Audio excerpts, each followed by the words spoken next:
my bread alone. Yeah, this word got food in it. Stepping on the devil dome, you should see the bruise in it. Backing out the scripts, told a demon to stand down. Go against the Most High, we gon' see how it pan out. The Father gave me hope, fill me with the ghosts. Now they hate it when I glow. Joseph with the coat, looking for their fruit, but they ain't got no cantaloupe. The Messiah over Lio, you can't be a fan of both. Can't serve two masters. Bread of heaven with the living water, yeah, serving up a truth platter. We ain't idolizing no folly, now we setting up a new standard. When Christ touched down, make the whole earth shake like Bruce Banner. Yeah, bringing them troops to ya. End times getting spookier, warfare getting nuclear, mankind getting goofier. They intoxicated with a wine, damn, she done roofied them. I'm checking every word, spirit doctrine like a proofreader. I hate these Nicolatans, hate these graven idols, man, I hate these flipping pagans. Trying to play my father and I hate these imitations. Screaming out Hosanna, we escape that simulation. Better flee to me, vote these or else that lake is where you layin'. Great is he inside of me, casting out this net like I was by the Sea of Galilee. Harvest gon' be plenty, but the laborers are few. Matthew 17 and 20, there ain't nothing we can't do. I can't be no lukewarm, fringes with the blue on. Devil wanna deal, but I told him this ain't Groupon. Praise to the Almighty, you know we gon' sing a new song. Hail the King of King, the ultra low, no Jimmy Neutron. If you keep his laws and his commands, then we can fellowship. I don't get with Pharisees and I don't rock with Hellenists. I ain't praising man, cause only Father get my reverence. I'm swimming in the word, it got me feeling like a yellowfin. Yeah, big stepper, Mr. Demon Chin Checker, trying to hear that well done, cause I feel that displeasure. Father pouring out the wrath, and he got a big measure. If it ain't about the kingdom, then I don't give a six letter. You got faith in the Messiah, you got power. I was clean up in that blood just like a shower. Isaiah 5, you were the vine that came on sour, but now we stand and giving glory in this hour. Yeah, we breaking them curses, fleeing the ways of the serpent. Follow his word and pray for discernment, cause they want us laying in hearses. We gotta rise up, raise and resurface, choose life and stay in your purpose. The price was paid like a merchant, through Christ who came as a servant. See, the kingdom is ready to bag, but yet somehow they chasing a Birkin. After this you ain't getting a chance, while you're living you can't better search him. Gotta call on his name like his urchin, never knowing that day is emerging. So repent at the weight of perversions, judgment coming, that thing is for certain. Let's go.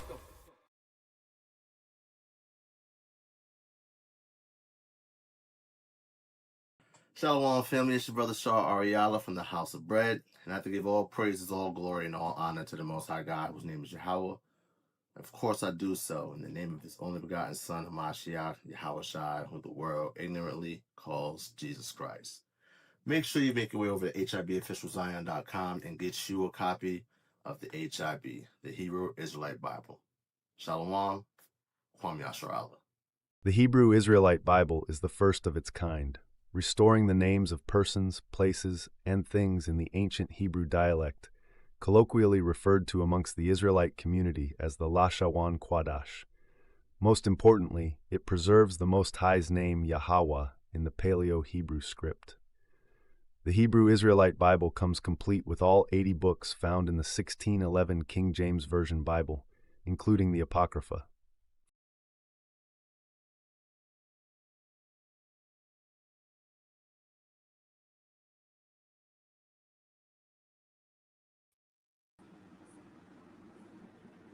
All right, Shalawam family. First and foremost, I want to give all praises, all glory, and all honor to the Most High God, whose name is Yahawaah. Of course, I do so in the name of his only begotten Son, Hamashiach, Yahawashi, who the world ignorantly calls Jesus Christ. It's your brother Yasharahla, joined by the good brother Yasharahla. We are the House of Bread. Right. Before we dive into the lesson, family, make sure everyone come in, hit the like button, share the video, super chat if it's on your heart. And we're going to dive into this topic in just a bit. Do want to say happy Juneteenth. Again, happy Juneteenth. All praise to the Most High. We not on the actual plantations anymore, right? However, you know, we're still not free, right? We still need liberation. We still need to be saved as a people. You know, the chains have been removed from our ankles and our wrists. But for a lot of our people, the mental shackles still remain, right? The mental shackles still remain. But as the scriptures tell us, ye shall know the truth, and the truth shall make you free, right? It doesn't say that it's going to set you free, it's going to make you free, right? And that freedom comes through knowing who we are, who we belong to, and what's required of us, right? With that said, in celebration of Juneteenth, make your way over to hibofficialzion.com and use code Juneteenth, right? Use code Juneteenth for $19 off your order, right? Let me actually go ahead and share my screen real quick. Share screen, right? You can make your way over to hibofficialzion.com. The link is in the description, right? Make your purchase of the HIB, the Hebrew Israelite Bible. And again, use code Juneteenth at checkout for $19 off your order, right? Make sure that you brothers and sisters are following us here on Instagram, right? House of Bread Camp _ in between each word. Link is in the description. Make sure you also subscribe. You're following the brother Mayash's tassel page, Prestige Way Designs, with an _ in between each word. Link is in the description as well. And then tap in with your boy at Gedalia _Ariala for the Bust Down Tassels, right? Yeah, part of us getting delivered, part of us becoming free, is us actually doing the things that the Most High God required of us. And doing those things is keeping the commandments, right? The commandments that are spelled out, that are prescribed for us in the Torah, that's what we must follow, right? So tap in with myself and the brother Mayash with our tassel pages, all right? Anything else we need to plug out? Nah, not right now. If you need a calendar, a feast day calendar, link is in the description for our calendar, right? We are currently in we're in the 4th month now. All praise to the Most High. Right, we're in the 4th month.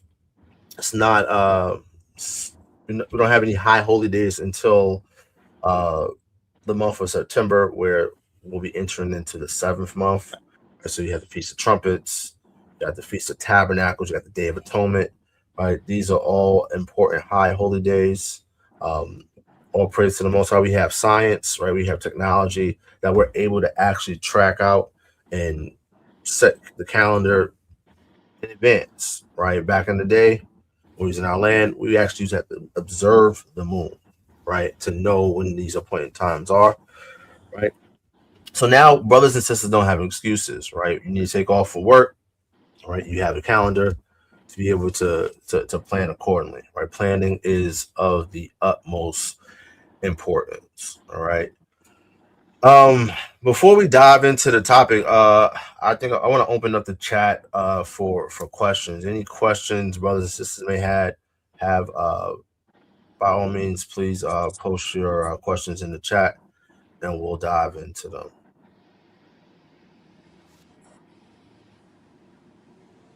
Any questions in the chat?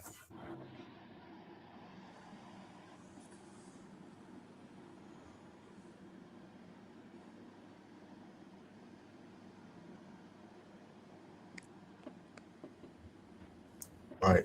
Lord willing, I haven't posted it yet, but Lord willing, this Sunday, we'll be doing a Bible Q&A, and with a little bit of smoke, if it presents itself, right? But tap in, make sure you subscribe to House of Bread, make sure you subscribe to Yasharahla here on Instagram, on YouTube, right? Make sure you hit the bell notification so that you get notified whenever we go live or post any videos. All praise to the Most High, good brother Nev, right? But again, any questions in the chat? Any questions, brothers and sisters may have concerning the scripts? Hit your question in the chat, and we'll address it.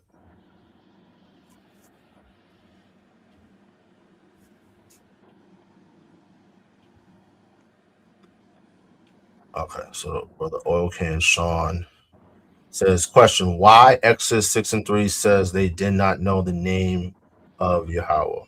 Good question, right?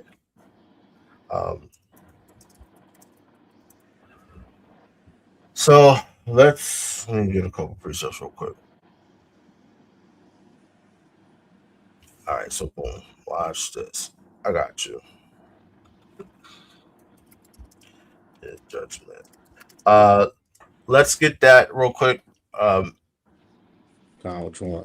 Exodus 6 and 3. Right. Just pulling up the scripture real quick, and we're gonna dive into it. Good question. Exodus 6 and 3. You want to bring it up or just go in? Yeah, I'm gonna bring it up in a second. Hold on. Down. All right, good question, Brother Sean. All right, bring that out. Come, this is Exodus chapter 6 and verse 3. And I appeared unto Abraham, unto Isaac, and unto Jacob by the name of God Almighty, but by my name, Jehovah, was I not known to them. And I have also established my covenant with them to give them the land of Canaan and the land of their pilgrimage, wherein they were strangers.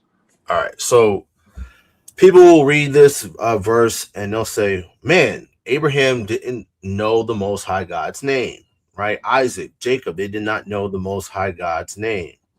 And seemingly, when you just read the paper, it seems like that's what's going on, right? Let's get the book of Psalm chapter 9 and verse 16. This is Psalm chapter 9, verse 16. The Lord is known by the judgment which he executeth. The wicked is snared in the work of his own hands. Right. So the Most High God Yahawah, he's known in his judgments, right? So, like, for instance, when we look at the children of Israel, right? We sojourned in Egypt.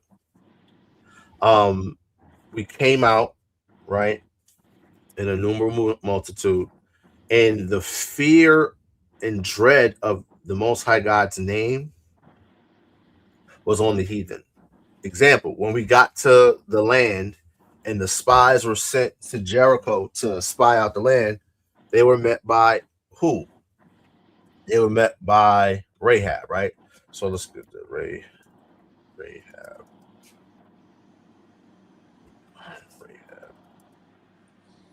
Right. Let me see what I want to get.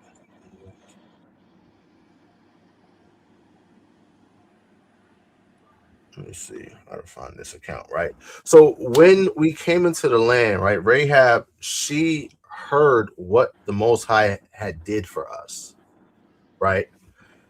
And the reason why we know that Exodus 6 and 3, right, literally doesn't mean that they did not know the Most High God's name, right? And that is talking about the judgment that he executes, is because if you go to Genesis 4, which is before Abraham, right?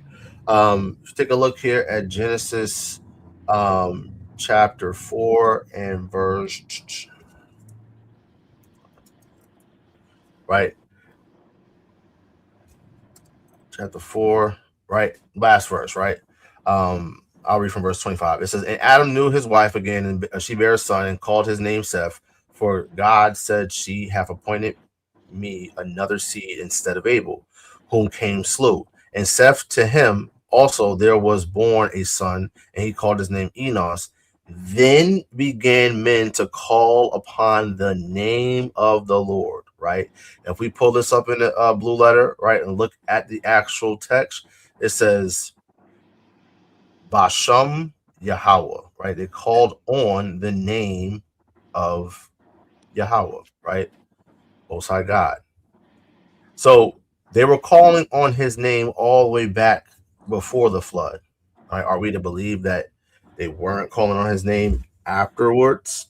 No, right? The answer is that the Most High God, he is known in his judgment, right? And when we came out of the land of Egypt, that was a great judgment that the Most High God reigned on our enemies, on the Egyptians, right? If you look back here, Psalm 9 and 16, it says, he's known by the judgment which he executed, though wicked is snared in the work of his own hands, right?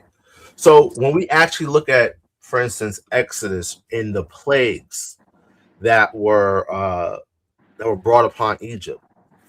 All of these plagues were to destroy the gods of Egypt, right? Think about the flies, right? The Egyptians used to actually have this, they had like this, I guess, regard for the fly, because a fly is very persistent, right? A fly can just be annoying you in your face and you swat it away, the fly keep coming, right? Mhm. So when look at one of the plagues, the Most High God brought all these flies on Egypt, right? All the frogs, right? The Nile turned into blood, right? Like they literally worshiped the Nile River, right? They personified a lot of natural occurrences. For instance, the Nile overflowing its banks and depositing silt for the cultivation of food. That was known as Hapi, right? Hapi was a god that they worshipped, right? And again, it was the personification of the Nile bringing life. Well, when the Most High God smote the Nile with blood, he essentially killed Hapi, right? He brought war upon. He made war against the gods of Egypt, right? So again, this is the works of their own hand. They make these idols, right? And they have these gods that they worship.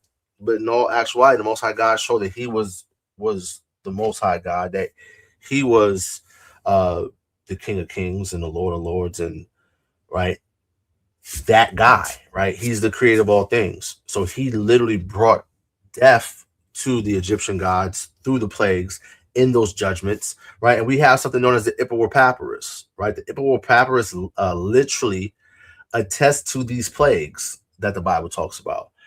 There's tons of archaeology that substantiates the Exodus, but of course, the mainstream narrative and mainstream scholars, they reject the Exodus because they're looking in all the wrong places. They're looking in the wrong dynasty. They're looking in the wrong time frame. So there's a lot when you actually do some study in the Exodus and a lot of the archaeology that supports it, right? It's blatantly there. But that's how the Most High God is known. He's known in his judgment.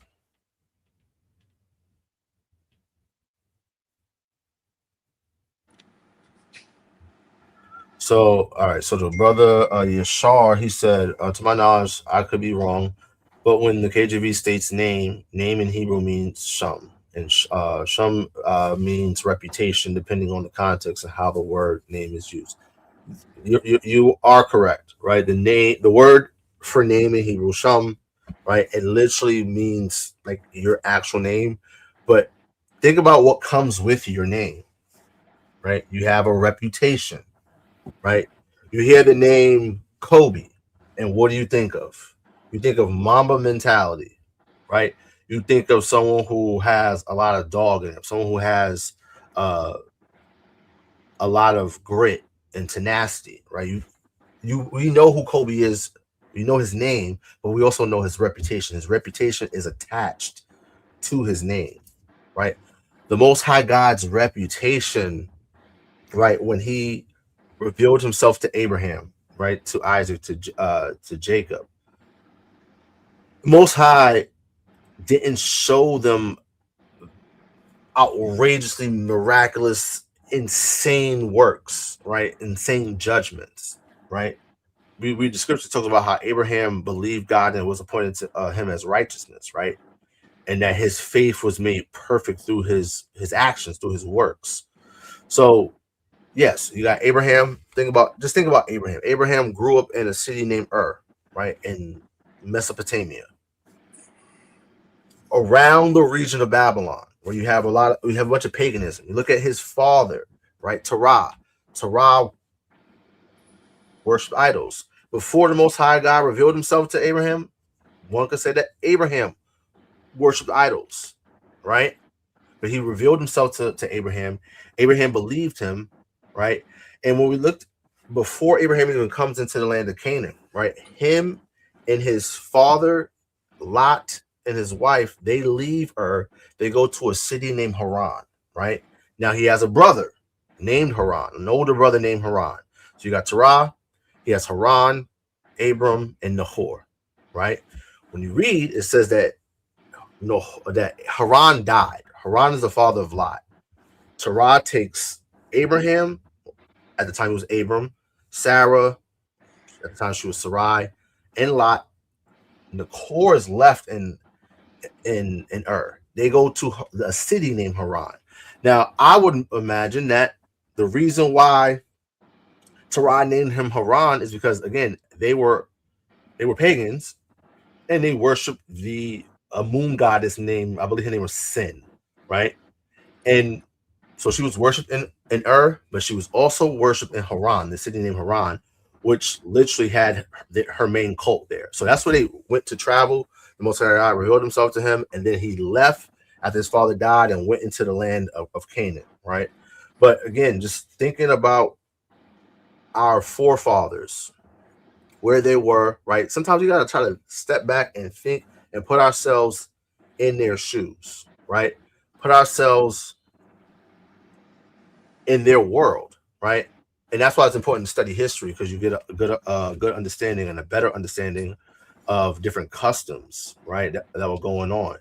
And of course, Abraham, right, he's the father of the faith. He believed the Most High. The Most High revealed himself to him. And we read the scripture, says that Abraham kept God's law, statutes, commandments, that he did not sin, right? And of course, he passed that on to Isaac. Isaac passed that on to Jacob and Esau. Esau clearly didn't listen, didn't follow the instructions, and we know how everything else played out. But again, the Most High God is known in his judgments. Good question, Brother Sean. Any other questions? You got something? Yeah, I was about to say you could just go into Proverbs 22 and verse 1 as well. Proverbs 22 and 1. Yeah. All right. Just to plainly hammer in. Oh, it's a good one. Okay. It says, God, a good name is rather to be chosen, right? And that same word right there, like you said, going into that word, name, means literally name, but we see how it's used right here in this context. It's talking about a report, right? Mm-hmm. So, again, you being known by your reputation, right? That comes with your name, right? Mm-hmm. But like I said, a good name is rather to be chosen than great riches, and loving, right? And just to dispel, right? That's a good proverb right there, because that dispels a lot of foolishness that goes on today. A lot of people, there's this saying that's being passed around. All publicity is good publicity, right? Yeah. But clearly it ain't. But that's the times when how evil we are, right? I mean, how evil this world is. It's like, that's all people care about is cloud, or having all eyes on them. Mm-hmm. Think about someone like, to that point, think about Adrian Broner, right? Right. I love AB. You know what I mean? AB, he's a great fighter. You know what I mean? He's clearly needs to stop drinking. Right. And when you understand how boxing works, boxing is it's a dangerous sport. You don't play boxing, and it's also a cutthroat business. So we look at right now, you got the PBC, Al Heyman. Mayweather had to sue him because he didn't get all his money, right? AB has gone on record talking about how he hasn't gotten his money, and how Al would hold on to his money and would like give him money over time. And AB is let's be honest, he's a little foolish, right? The scriptures say that a fool and his money shall soon part.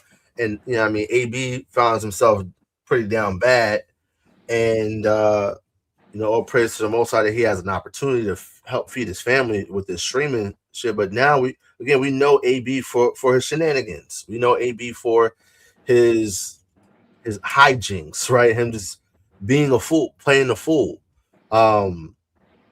That's his name. That's attached to his name, right?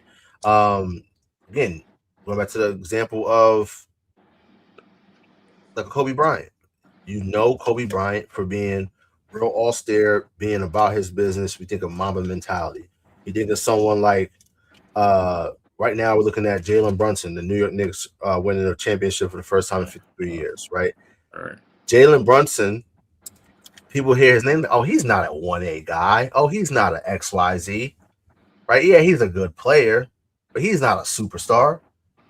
And now, because of what he's done, now everyone knows that, oh yeah, he's that guy. Jalen Brunson is now getting, outside of Knicks fans, he's now getting the respect that he deserves based off of the work that he put in, right?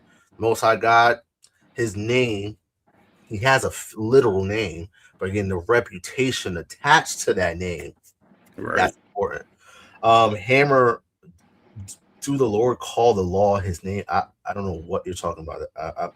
Your question is, it's hard for me to understand. Try rewording that. Any other questions? And Lord willing, this won't be too long of a lesson today, family.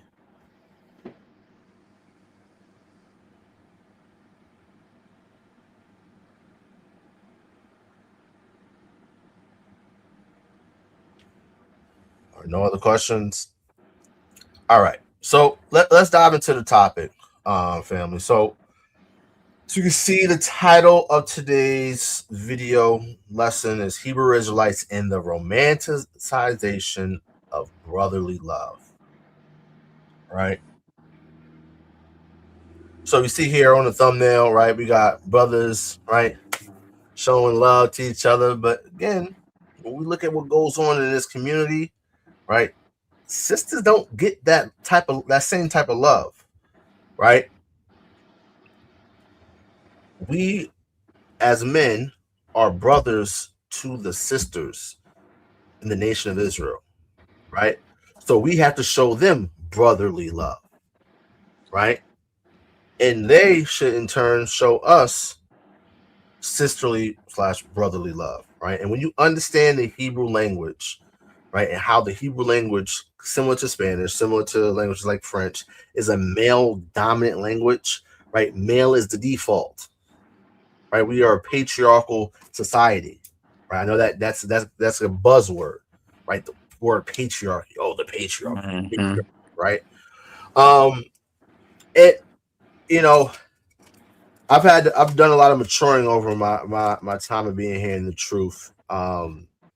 There's certain phrases, certain words that I don't necessarily,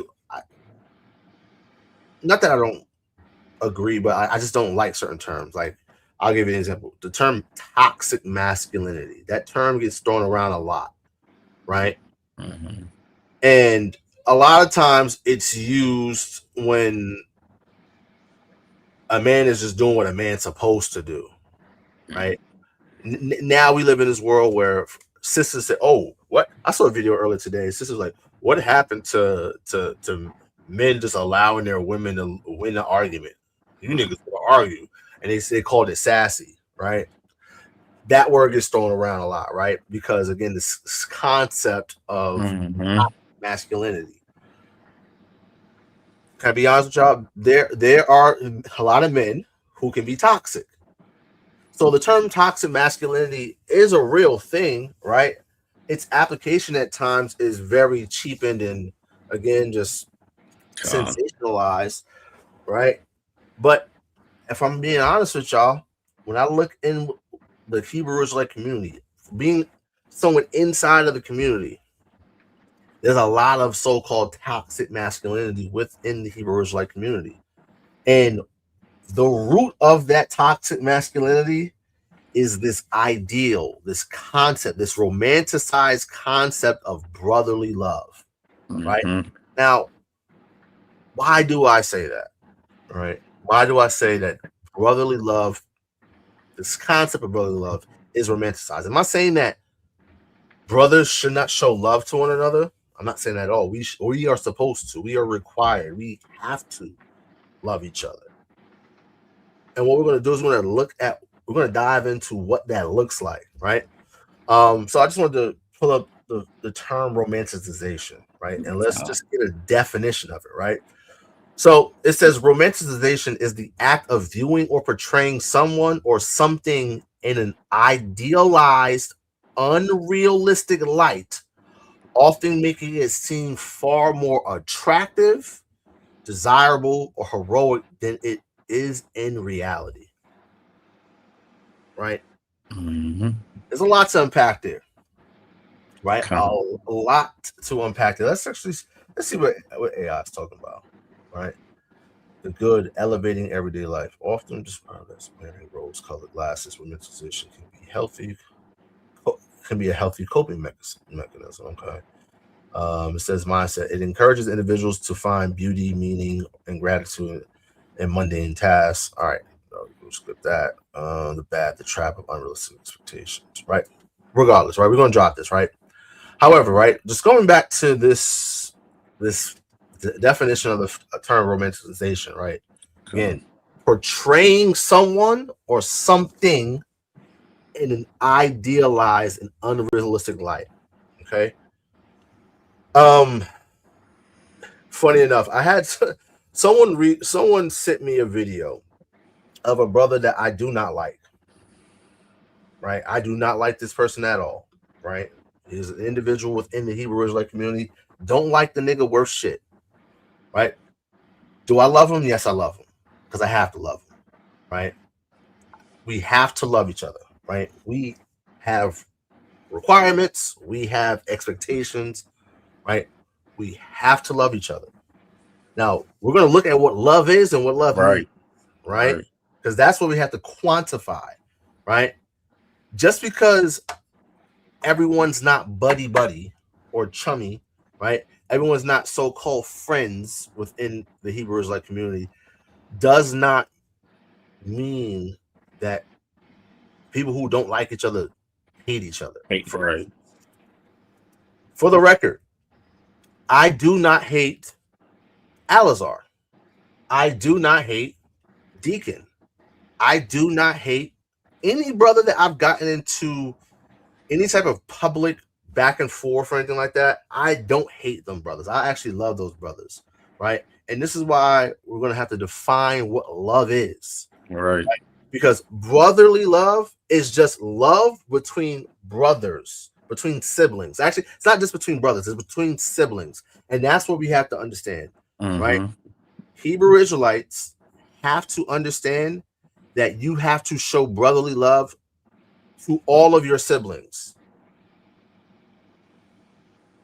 brothers and sisters, right? We have to show that love one to another, right? So, how is brotherly love romanticized in the Hebrew Israelite community, right? People say, I hear all the time, oh man, oh, where's the love? Where the love? Oh, we got a brotherly love. We hear swelling words like, these little terms and sayings like brotherhood over breakdown.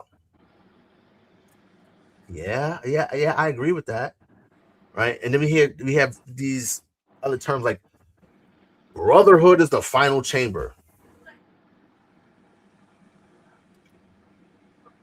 And all of that, as an individual within the community, I've been in the Hebrew Israelite community since fall of 2008 and 18. I'm coming up on my 8th year in the truth, and I've seen a lot of stuff transpire. Right, some of you brothers and sisters are new to the faith, right? Don't get caught up in the romanticization of brotherly love, because that term is used as a smokescreen a lot of times to avoid accountability, right? And again, it's just painted as like this beautiful ideal of everyone holding hands and being kumbaya. Okay, and I'm gonna let you guys know that's unrealistic. It's unrealistic, right? Shout out to the sister Kai. She says niggas love their brothers more than their own wives at times, and that's a fact. A fact. Again, we went. What are we going to? What was it, last week or the week before last? Yeah, right? 2 weeks ago. Right. We went into it. Let's go. Right. We went into. Oh, it wasn't on. How to love your wife.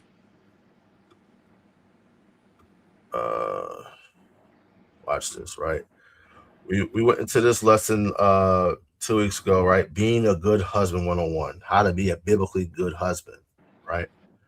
And one of the scriptures that we went into was in the book of Tobit, where Tobias is praying, right, before he takes his wife. And he says, I take not my sister for lust. If you are a Hebrew Israelite, right, if you're an Israelite man and you're married to an Israelite woman, that woman is your sister, right? And again, not no weird incest type shit. So please don't get simple, right? We have to look at every sister within our nation as that, our sisters. Okay? So again, Hebrew Israelites will romanticize this concept of brotherly love. And it's problematic for several reasons, because it's used as a smoke screen to avoid accountability, right? Let's get First Thessalonians chapter 4. I want to get it in the ESV, and we'll just start from the top. Run through it. First Thessalonians 4. You said 5? 4 and 1. All right. First Thessalonians chapter 4 from the top. You got the ESV? Oh yeah, Salak. Yeah, hold on. Later, ESV. This is the ESV. Finally, then, brothers, we ask and urge you in Hamashiach Yahawashi, that as you received from us how you ought to walk and to please God, just as you are doing, that you do so more and more. For you know what instructions we gave you through Hamashiach Yahawashi. For this is the will of God, your sanctification, that you abstain from sexual immorality. So let's slow down and let's unpack this, right? Again, what is the way in which we should walk, right? The way in which we should walk is what has been prescribed to us, right? Again, going back to Abraham. Abraham was told to leave his family, right? To leave his home, and to go to a place that I'll show you. Just basically, God sent Abraham just to go wander aimlessly, right? I'm gonna just leave, and I'm gonna show you a place, right? And Abraham walked in the way in which the Most High God told him. Okay, us as the inheritors of the promises of Abraham that were passed down to Isaac, passed down to Jacob, those promises are contingent upon us walking as our fathers walked, who follow God's commandments, who follow God's word. And what we got to understand is that before the Israelites had the Torah, had the law codified in writing, we can see the law being echoed and being kept by the patriarchs all throughout the scriptures, right? When we read, for instance, the book of Genesis, it says that Abraham kept my laws, my statutes, and my commandments, right? It wasn't written down, but again, the Most High God gave him commands, he followed, right? So coming back here to First Thessalonians, this is the way in which we should walk, following those instructions, right? What was prescribed to us, keeping the law, statutes, commandments. Part of that is abstaining from sexual immorality. What is sexual immorality? Fornication, right? Adultery, right? All these things are spelled out of the don'ts in the book of Leviticus, right? Like Leviticus 18 specifically, right? Let's read on. For Salakia, again, that you abstain from sexual immorality, that each one of you know how to control his own body in holiness and honor, not in the passion of lust like the Gentiles who do not know God. Right. So again, Paul is writing to the church at Thessalonica, right, who are saints. These are Israelites, right? Whether they were Jews born within the faith, or Israelites who were raised in the Greco-Roman society, right? The prodigal sons, so to speak. So he's saying, don't walk in the passion of lust like the Gentiles that you're amongst do. They don't know God, right? But we know God, right? And we're going to go into what it means to know God, right? And what it means to love God, right? Read on. Con. Verse 6, that no one transgress and wrong his brother in this matter. Right. So how could you transgress and wrong your brother in this manner? By trying to get with his wife. Stick with his wife. Right? That would be adultery. That would be fornication. Right? Read on. Con. Shalakia. Transgress his brother. Where was I at? Because the Lord. Verse 6. Con, that no one transgresses brother in this matter, because the Lord is an avenger in all these things. Uh-huh. As we told you beforehand and solemnly warned you. Uh-huh. For God has So not warn you, right? So Paul is writing to this church and he's giving them instructions based upon what the Torah says, right? And he's warning them against the punishments for breaking these things, right? Again, when we look at the Torah has, right, the do's and the don'ts, right? The commandments, but then it also has statutes and judgments. For instance, if I stole $100 from the brother Mayash, according to the law, the judgment is that I must restore what I stole plus a fifth part or 20%. So if I stole $100 from him, I have to pay him back $120. Okay? But if a brother commits adultery with another man's wife or somehow fornicates some other way with another man's wife, that's punishable by death, right? The wages of sin is death. So warning brothers, warning our people, warning sisters about what comes of sin, and of course about certain sins, right? That in itself is love, right? And this is where accountability comes in. What Paul is doing is he's holding the brothers and sisters at this church accountable, right? Read on. Count verse 7. For God has not called us for impurity, but in holiness. Come on. Therefore, whoever disregards this disregards not man, but God, who gives his Holy Spirit to you. Right. So again, this is not just Paul pulling this out of his ass, right? These are the commandments of God, right? Read on. Verse 9. Now concerning brotherly love, you have no need for anyone to write to you. For you yourselves have been taught by God to love one another. Okay, so we're going to put a pin in this, right? Right. Where did God command us to love one another? Leviticus 19 and 17, right? And we'll get to that in a second, right? But before we do that, let's go to First John chapter 2, right? And then we're going to go to First John 3.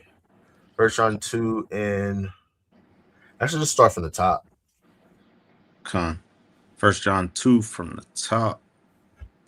My little children, these things write I unto you, that ye sin not. And if any man sin, we have an advocate with the Father, Hamashiach Yahawashi, the righteous. So now, there's balance to this, right? There's balance to this, because John also says if a brother commits a sin unto death, he says don't pray for him.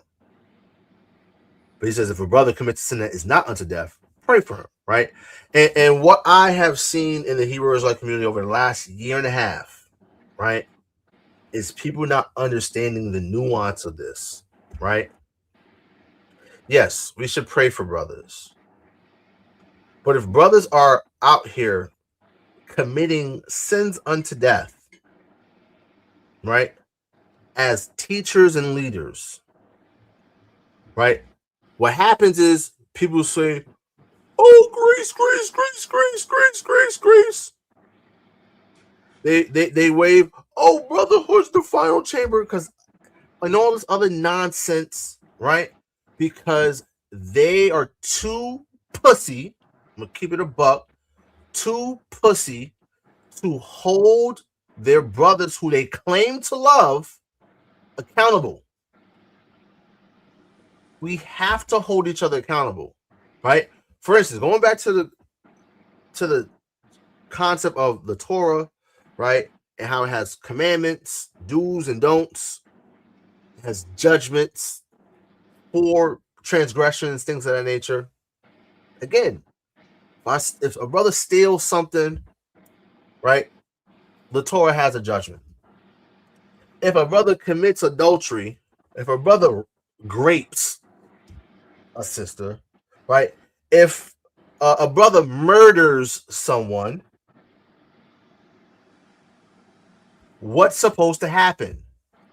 They're supposed to get put to death, right? And when we read the Torah, it says to put evil out of Israel. Evil is the opposite of love. So getting rid of evil is love. I remember there was a clip. shanyam-ishar on his podcast Club Shay, right? He was having a conversation with what's his face? Nigga with the tattoos. Blueface. Huh? Blueface? No, rapper from he's from Louisiana. What's that nigga name? Louisiana. Kevin Gates, right? Come. And Kevin Gates was talking about, listen, if a nigga, right, is a PDF file, basically I'm unsubscribing him from life, right? Mm-hmm. The clip said your soul don't like your body will help you free it, right? Let me tell you something. If I find a pedophile, right, I am going to enjoy, right, reacquainting that individual with his maker, okay? Because standing against evil is love. Right. Imagine if your child, your sister, your cousin, your mother, anyone that, and here's the thing, we live in a world where, guess what? This is not just something that happens to women, it happens to men too, right? Imagine someone that you love and care about is harmed in such a manner. Your love for that individual is going to fuel you to do what needs to get done, right?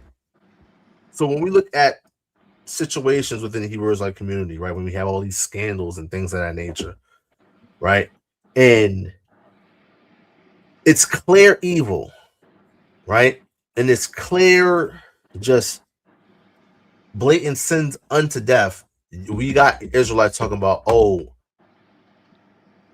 we gotta show brotherly love, man. Right.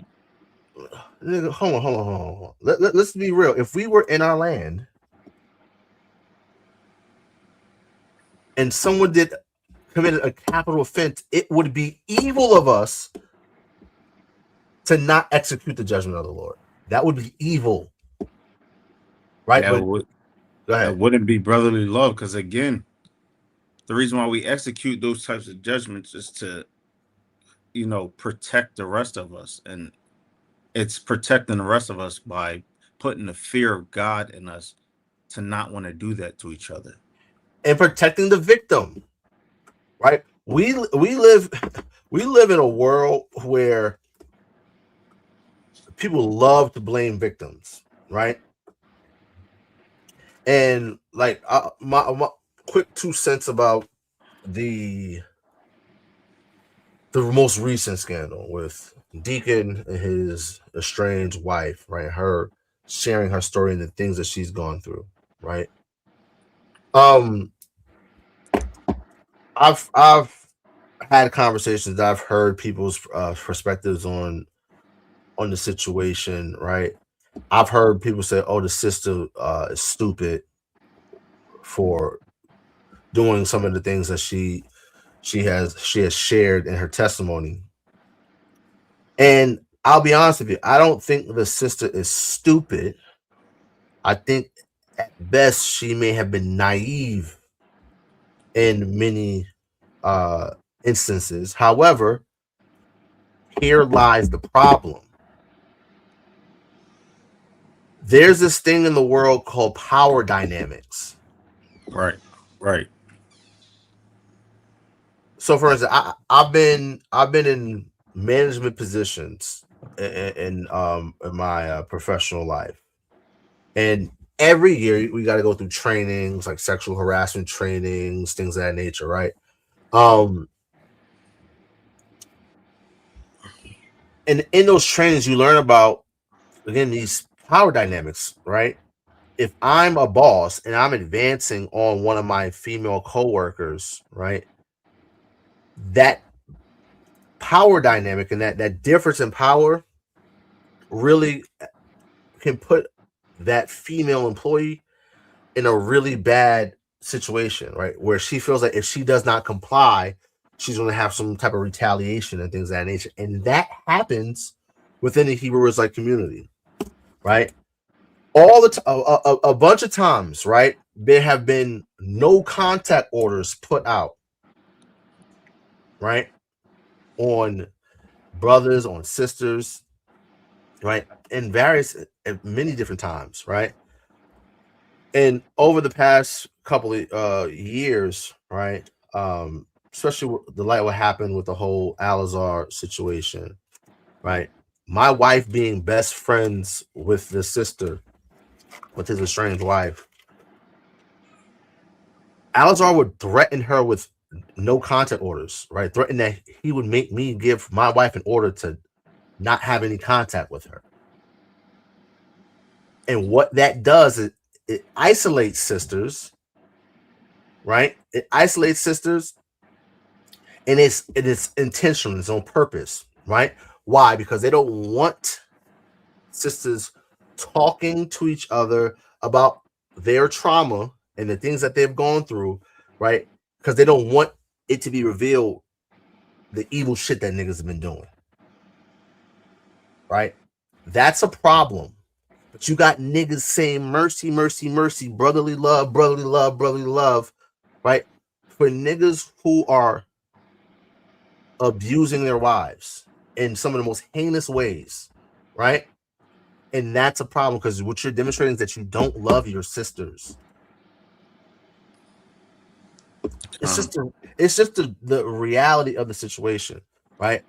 I can recall a time where, again, there was a situation where my wife is friends with Al-Azhar's estranged wife.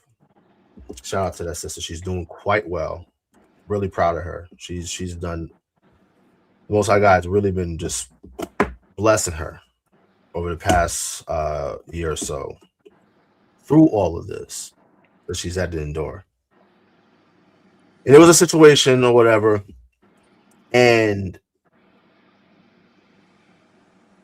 I'll spare the details.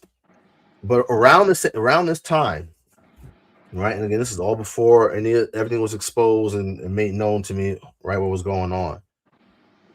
I got a call from Deacon, either call or text, I forget which mode of communication was. And in light of what's been revealed over the last couple of weeks, I remember him reaching out to me and asking if my wife was friends with his wife.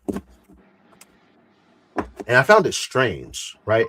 Because it just so happened that it was a situation, right, between my wife, Al-Azhar's wife, and another woman, right? No sin involved, for the record. But what that at the time I was like, this is kind of weird, given what's going on, right? And as I look back in hindsight, right? Hindsight is 2020. It makes sense. I've heard things like women's group messages and group chats are of the devil from leaders within Sakari. Why? Because niggas who are doing evil shit in their homes, being just literal pieces of shit, don't want their women, conversing with other women about the shit that they're doing, because it's going to what? Taint their name, taint their reputation. And when that happens, what happens? The money dries up.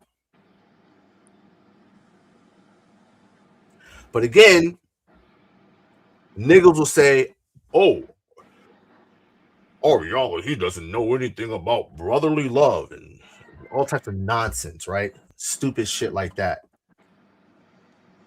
Again, brotherly love is holding your brother accountable, right?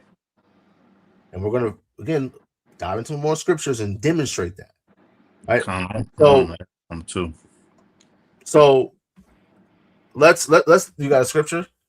Because yeah, to the point of power dynamics, right? Because brothers, like you said, they really need to understand that, and that's reflected in the law, right? We got the law where it says, "Thou shalt not revile the judges," right? The king. Mm-hmm. But then you go in Deuteronomy, and there's specific laws for the king. He shall not add unto himself wives, right? Because it would turn his heart. He shall not multiply in the wives and horses, right? He shall. There's restrictions that's put on the king to keep him in check, right? So, again, we see that within our law it reflects power dynamics, right? So again, we need to understand this. Brothers want to, and again, that's speaking to all this grace, right? That people want to allow these kings, but you don't even understand. These are the same people that want to overly throw grace and all this. Is like, these are the same guys who will use scriptures like, oh, you know, judge righteous judgment, right? Basically, being a hypocrite, being out here teaching, you can't be like, it's brothers out here that are speaking against that type of person, right? That type of brother in that position. But then when it comes to light on somebody in that position, now you want to throw grease, like overly throw it. So it's hypocritical within our nation in itself, because we teach against these things, but then when it comes, we don't want to judge it. Bro, it's insane. It really is insane. Like, I've been doing these type of lessons. We've been doing these type of lessons because I see what goes on in the Hebrew Israelite community, and I understand and see how outsiders feel about our community, right? With these scandals against leaders over the past couple of years, again, it's going to be more, family, right?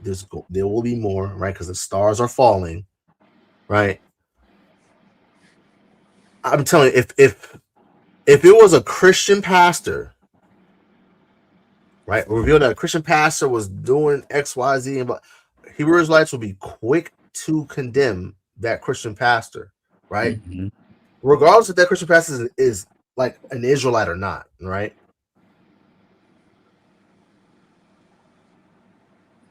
And it's like, it's again going back to what the brother Mayasha, it's hypocritical, right? Because it's when it's the Christian pastor, condemn, but when it's the camp leader, grace. Right. When it's your boy, you turn a blind eye, right? One thing that the sister, I'm not sure if I'm saying it, I think the sister's name is Mashara. Right. One thing that I believe she highlighted in her most recent video was how there were standards and bylaws and rules that were applied to all of the underlings, but was not applied to leadership. And that in itself is a symptom that is not unique to Sakari.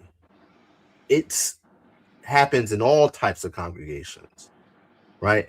And what that shows is partiality in judgment, right? I'll give you an example. There was a brother in Sakari, Atlanta, some years ago. I knew of the brother. The brother had a wife, several kids. His wife was pregnant at the time. And this nigga left his wife and kids for another woman while his wife was pregnant. And it was made known to me, right? Because sisters confide in my wife. Of course, my wife tells me things. And I made it known to the leadership in Sakari, Atlanta, what was going on. I had let Officer Debak at the time, shout out to the good brother Debak and the brothers over at Gabreen, right? I made it known to him. Of course, he made it known to Alzar and other leadership within Sakari, Atlanta. And rightfully so, right? They kicked the nigga out, right? They kicked the brother out of the camp. And they did it in front of everyone. Made him take off his Sakari shirt and everything at camp in front of everyone. Right? And no one would have batted an freaking eye. But when the ring of the Most High God's judgment comes along to the Grand Poobah himself, you got niggas still believing the lies that this nigga has been lying for over a year. He still to this day is lying, right? He still to this day has not given a single dime to his children. Nigga to this day will go and make a video about how niggas conspired against him to take his kids from him and this, that, and the third. When you barely took care of them kids outside of financially their entire lives.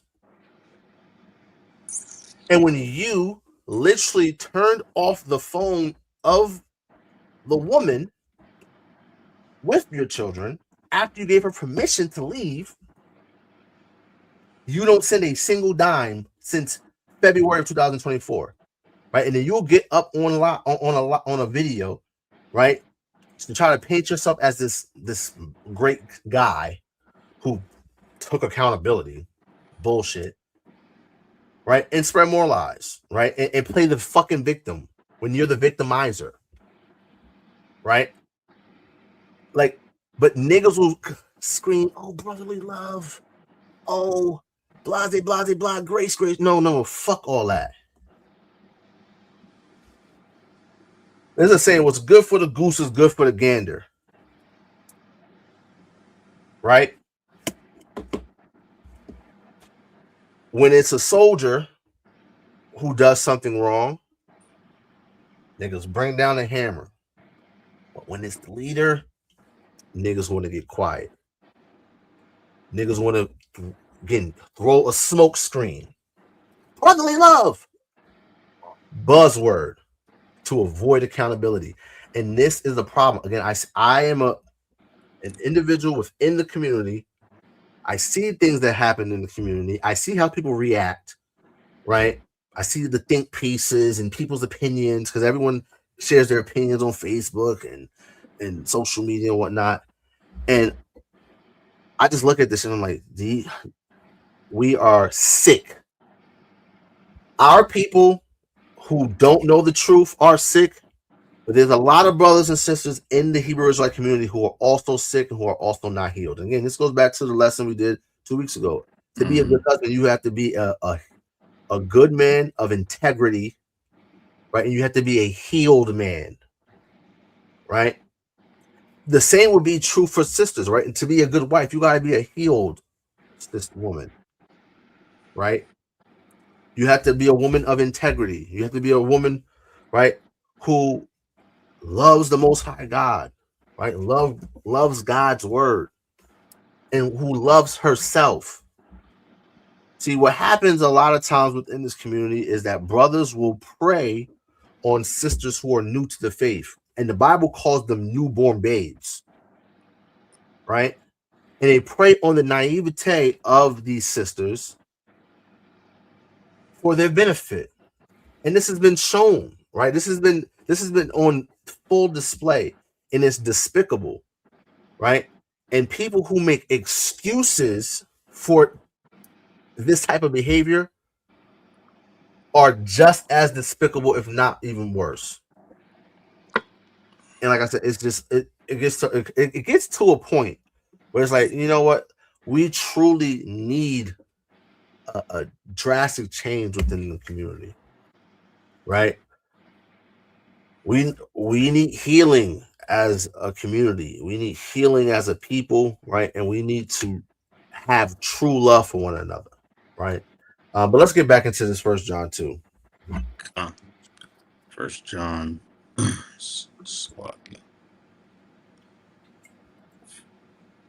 me get it back up.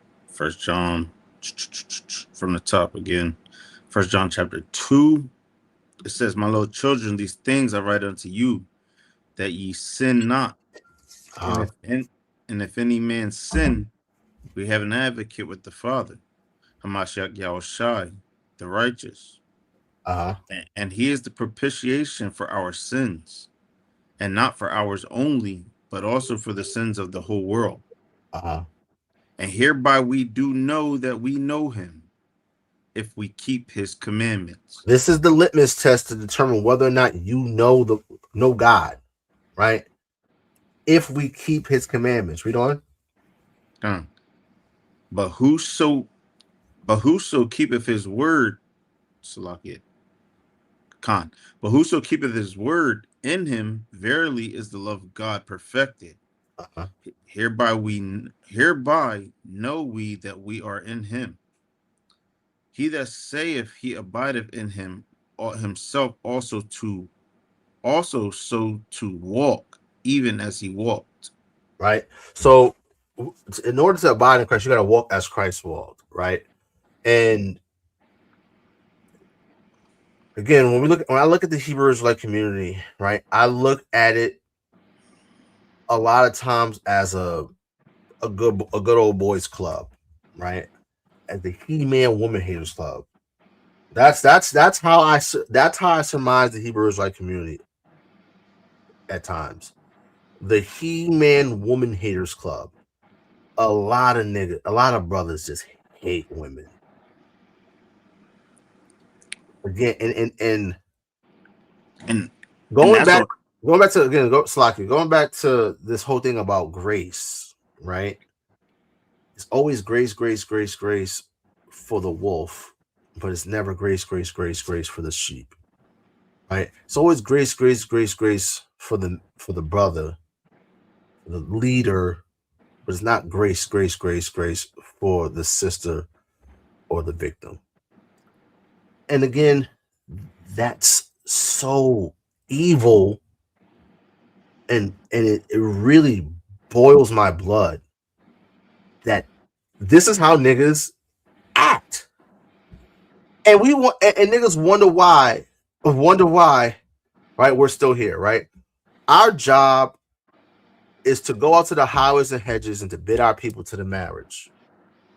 But what are we bidding them to? Right? What are we bidding them to? Are we bidding them to join the community, right? To be in the truth, right?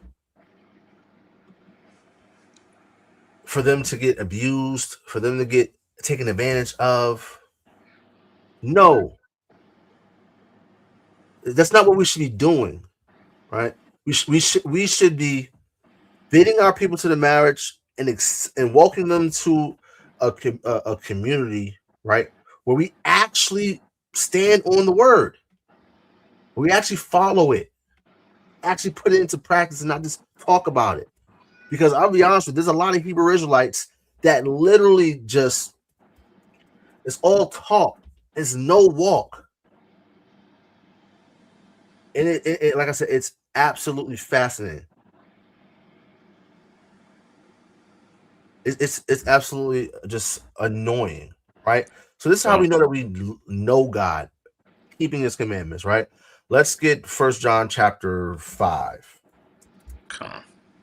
Right. All praise to the Most High. Shout out to the sister Mashara. All praise to the Most High, sister. Chapter 5 from the top. Yep. Okay. This is 1 John chapter 5 from the top. Whosoever believeth in Yahawashi is Hamashiach Salakia. Let me read it verbatim. Whosoever believeth in Yahawashi is Christ. Is whoever believeth that Hamashiach. Oh my gosh. Whoever believeth that Yahawashi is Hamashiach is born of God. Uh-huh. And everyone that loveth him that begat, and everyone that loveth him that begot loveth him also that is begotten of him. Uh-huh. By this we know that we love the children of God, when we love God and keep his commandments. And keep his commandments. That's how we know that we love the children of God, right? So, for instance, right? Again, I had earlier today, someone sent me a video of, like I said, of a nigga in the community that I don't like at all, right? I don't respect them at all because there's nothing respectable about him, right? But guess what? The nigga's an Israelite. So I love him. I have to love him because God commanded me to love him. And he's a child of God, regardless of if he's a piece of shit or not. Right? And the person was like, oh, you need to send me. He sent me a scripture. He sent me Matthew 5. Yahawashi says, anyone who has who's angry with his brother without a cause is in danger of the judgment. And I definitely have causes to be angry with that person, right? Not to say that I walk around in life dwelling. Again, I don't think about this nigga, right? But it was again, this goes back to this romanticization of brotherly love and like this big kumbaya circle. Listen, there's people within this community that I do not like, I do not respect. But again, I love them. I don't hate them. I'm required to love them. It doesn't mean I'm going to be friends with them. It doesn't mean I'm going to call them up and shoot the shits with them. Right? And the person was like, oh, you need to make amends. Bro, leave me alone. My focus is on teaching God's word, keeping God's word. And that's it. I'm not here to be friends. I'm not here to be friends with everybody. Right? You know, the flaw, one of the biggest flaws with that is a lot of Israelites that go around with that mindset. You know, they'll justify why they can feel that way towards you, though. You know, they'll hold this slight thing against you, all right? But they're mad that, you can blast on a brother who clearly sinned. Like, no, because they want to show grace to that brother, but you're not showing this, right? Unmerited grace. Unmerited grace, because you're not doing it, because you're actually barking and shedding light. Now they're gonna hold. Now they're gonna hold. They're like, this oh, grudge. Yeah, this you're a bad brother. You're listen. not. I told my wife earlier today. I said I've been getting blamed for shit my entire life. Right? I'm the oldest of three. Right? I got blamed for. Listen, if my brother or sister did something, I got blamed for it. Being the oldest. You and me I'm like, both. the story of my life. Right? But it is what it is. Right? I really don't care. But again, loving your neighbor, loving the children of God, right, is not this romanticized nonsense that brothers have in their minds, right?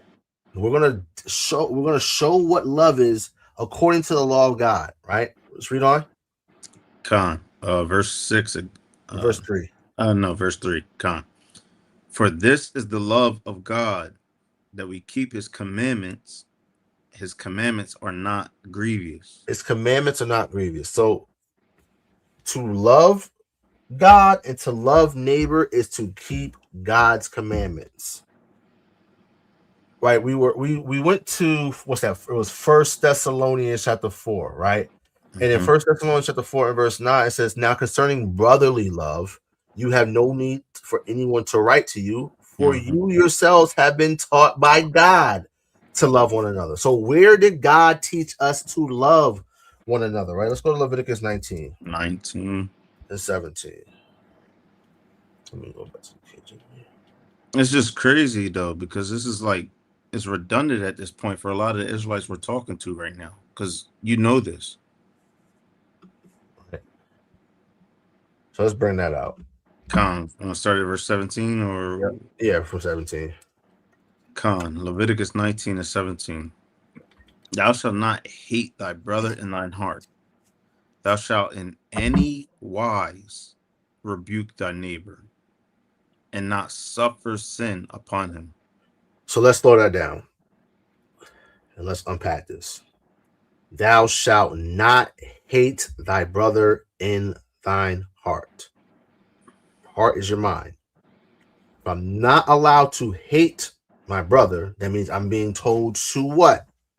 Love my brother, right? It says, thou shalt in any wise rebuke thy neighbor and not suffer sin upon him. Because if I see my brother sinning, I would be a bad brother if I did not rebuke them, did not correct them, right? And here's the thing. You know, like, for instance, when you growing up, right? Let's say you got siblings or whatever. You old, you got some younger siblings, right? And you do something, right? And your parents whip your ass. They say you should know better, right? It also reminds me of Yahawashi. He talks about how the servant that knew, the person that knew not, right? They're going to be beaten with stripes. They're going to be beaten with fewer stripes than the individual who knew what to do, knew the right thing, and did the wrong thing, right? They're going to be beaten with many stripes, right? Actually, let me just get that real quick. I got a precept too to this. Kind of those many stripes. Watch this, right? So when we're looking at individuals, right? Again, leaders. This is Luke 12 and 47. Was it 47? Yeah, 47. Let me read from verse 42, right? Here's this this word steward. We went over this word in our last lesson, right? On how to be a good husband. You have to be a good steward. You have to be a servant and a good steward to be a good husband, right? And the Lord said, who then is that faithful and wise servant whom his Lord shall make ruler over his household, to give him their portion of meat in due season? Blessed is that servant whom his Lord, when he cometh, shall find doing so. Meaning, when he comes, he finds you doing the right thing, doing what you're supposed to, right? It says, of a truth, I say unto you, that he will make him ruler over all that he hath. But if that servant say in his heart, my Lord delayeth his coming, and shall begin to beat the men servants and maidens, and to eat and drink and be drunken, the Lord of that servant will come in a day when he looketh not for him, at an hour when he is not aware, and will cut him in asunder, and will appoint him his portion with the unbeliever. So this is an individual who's a believer, but he's not doing the right thing. He's going to be rewarded, right, and given a portion with the unbelievers, right? Because the scripture tells us that it is impossible to please God without faith, right? Second Ezra is the 9th chapter, or is it the 9th chapter? It says all the unfaithful shall die in their unfaithfulness, right? Talks about how do not let the incredulity, the unbelief of those trouble you, right? So again, unbelievers, they're already done, right? They're finito, right? It says, and that servant which knew his Lord's will and prepared not himself, neither did according to his will, shall be beaten with many stripes. But he that knew not and did commit things worthy of stripes shall be beaten with few stripes. For whomsoever for unto whomsoever much is given, of him shall be much required, and to whom men have committed much, of him they will ask the more. Right? When I went to a Catholic high school, and my principal, he will always say, to whom much is given, much is expected, right? And again, he got it from this. This is essentially what Yahawashi is saying, right? If you are given, right, the knowledge of self, you were given the knowledge of the truth, right? You were given position, you were given favor within the community, things of that nature. If you abuse that power, right, beating the men servants and the maidens, you're gonna get your portion with the unbelievers. That's what Yahawashi said. I didn't make this up, right? But here's the thing: because niggas love to throw around this smoke screen of brotherly love, they'll say, "Oh, well, grace for that brother." But what about grace to those maid servants and maidens that he was abusing, that he was taking advantage of? What about them? Again, problematic. Right? You said you had a precept? It's right along the same lines as Leviticus 19, right? And any wise rebuke thy neighbor. This is Proverbs 13 and 24 in the ESV. It says, whoever spares the rod hates his son, but he who loves him is diligent to discipline him. It's pretty self-explanatory, right? If as a father, right? Listen, my son is 9 months old. I'm already on him, right? Hey, don't touch that. Hey, get down. I know he's a baby, right? He doesn't understand every word. He knows the word no. Listen, because I tell his little ass no, he start crying. So he know what's going on, right? Mm-hmm.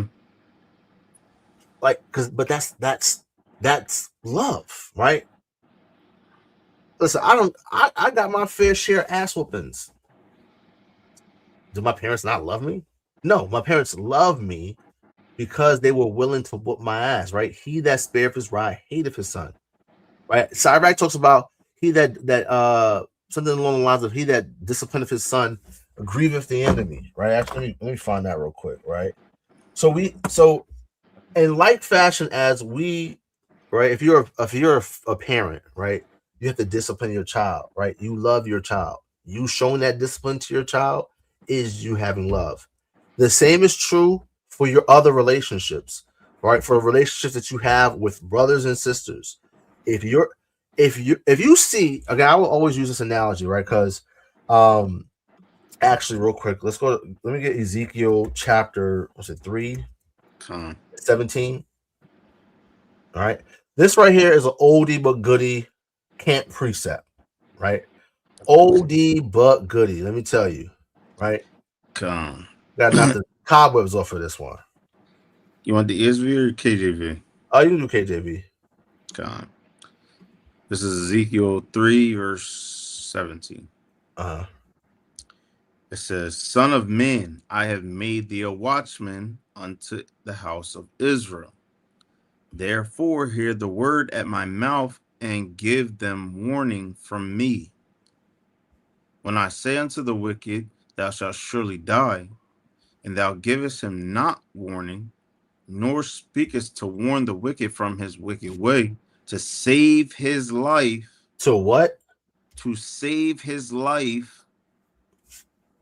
the same wicked man shall die in his iniquity, but his blood will I require at thine hand. Right. So, again, like I said, this is an oldie but goodie camp precept, right? The Most High God set some brothers up to be watchmen, right? Shout out to the brothers of WFI, right? But every brother, right, who does the work, who goes up to the highways and hedges, right, as Yahawashi commanded to bid our people to the marriage, right? We're sent out there to be watchmen, to warn our people of what's to come. And we know how the game goes, right? You go out there, you bring it out, and for the most part, niggas ain't listening, right? However, Ezekiel's being told this, right? Ezekiel has a different a situation, right, than us. We have a situation where our people don't, for the most part, don't know that they're Israelites. Or even if they even heard that black people are the Israelites, they just brushed it off and didn't really care because they grew up being a black man or a black woman or African American, right? As Tupac said, right? But Ezekiel is being sent to the house of Israel when the house of Israel knew who they were, right? Niggas were just not listening to the Most High God. Yep. Right? The niggas were doing all types of evil, worshiping other gods, right? Ezekiel's prophesying in Babylon, like by the rivers of Babylon. Here we are in Babylon, right? But again, it's different. But giving that warning is love. I always use this analogy when I would bring this out at camp. If I saw my brother or sister, right? If I saw an Israelite walking into the street and there's a big truck coming, big Mack truck, barreling down the road, at the very least, I should yell out to that person and warn them, hey, a truck is coming, right? Here's this brother or this sister dilly-dallying, right? Just perusing, strolling down thin highway. And here comes death, this big-ass Mack truck, about to run their ass over. Because the wages of sin is death. If I don't warn them or rebuke them, say, hey, get out of sin, get off the street called sin, you're going to die. If I don't do that, and I just watch them die in that iniquity, in that sin, the Most High God's going to require that in my hands. Why? Because that's not love. Why would I just sit idly by as one of my own people is in the street about to get hit by a car? I'll give you another example. George Floyd. We live in a world where everyone's recording stuff, right? And I understand it because I understand the world that we live in, right? You see a brother, cops are clearly doing the wrong thing. They got their knee on someone's neck. They're saying that I can't breathe.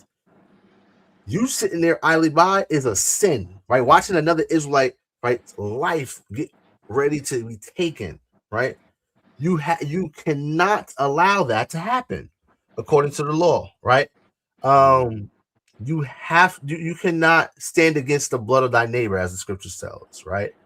So in this situation with Ezekiel, right, where God's commanded him, listen, warn the wicked, right?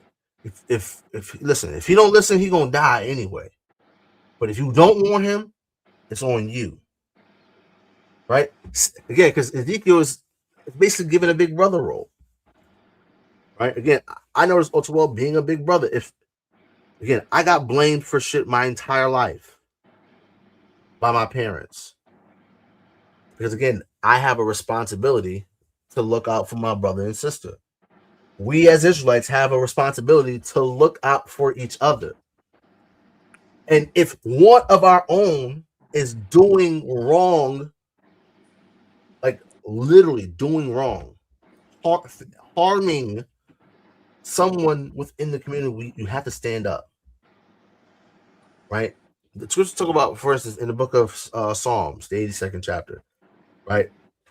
It talks about plead for the widow, for the fatherless, right? Judge righteous judgment. That's what you got to do, right? But again, in today's Hebrew Israelite community, niggas don't care about that, right?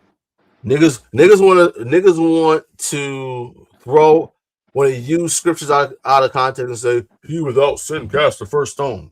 Ain't no one throwing stones at nobody. I ain't see a nigga get stoned yet. But when a nigga who's a leader gets exposed for being evil and doing fucked up shit, he without sin cast the first stone. Brotherhood's the final chamber. Brotherly love, smoke screen. That's all it is. Again, because the idea of brotherly love has been romanticized within the Hebrew Israelite community, right? And honestly, right, I'm gonna just say this: a lot of Hebrew Israelites in camps and out of camps, many have a cult-like mindset. And honestly, I think that's just the nature of black and brown folk, right? Listen, niggas to this day still think that Malachi Z. York is innocent. Right. You see, man, they're just trying to take down the black man. And again, I hate that, right? Because yes, there are black men that the system tries to just take down, right? That's a reality. But that gets cheapened when you use that in defense of evil niggas. A nigga like Malachi Z. York, who has the largest child pedophilia conviction in the history of the United States of America. Right? Now, we know what's going on with this whole Epstein stuff, right? They're even bigger pedophiles. But to say you see you're trying to take down a black man, that right there, it cheapens that. Because You know again, what's crazy? The world, like you mentioned that Epstein, right? The Epstein case. And the world is, our people in the world are, when we're talking about this subject, we're talking about they're conducting themselves a lot better than Israelites are in our community. Because, if you have anything, look like you had anything to do with Jeffrey Epstein, everybody's blowing the trumpet, like you trying to hold everybody accountable. If your name is anywhere in anything to do with this man, everybody's bringing your name up. Listen, clear yourself, explain yourself. But that's how we supposed to be. And it's crazy that everybody, like the world, our people in the world doing that. But again, we can't do that here in our community. Listen, brother posted a precept earlier from First Corinthians saying, "Know not that the saints shall judge the world, and you can't judge the simplest matter." Right? That's the problem, right? What you got in the Hebrew Israelite community, you got too many chiefs and not enough Indians, right? You got too many chefs in the kitchen, right? A nigga who never went to culinary school, never worked in the restaurant, doesn't know how to cook, doesn't know how to dice a damn onion, right? Wants to be in the kitchen, right? Trying to cook up this meal. No, right? Nigga, you're not a judge. Shut up, right? I'll be honest. Everyone's opinion doesn't matter. I'll be quite frank. Everyone's opinion doesn't matter. However, right?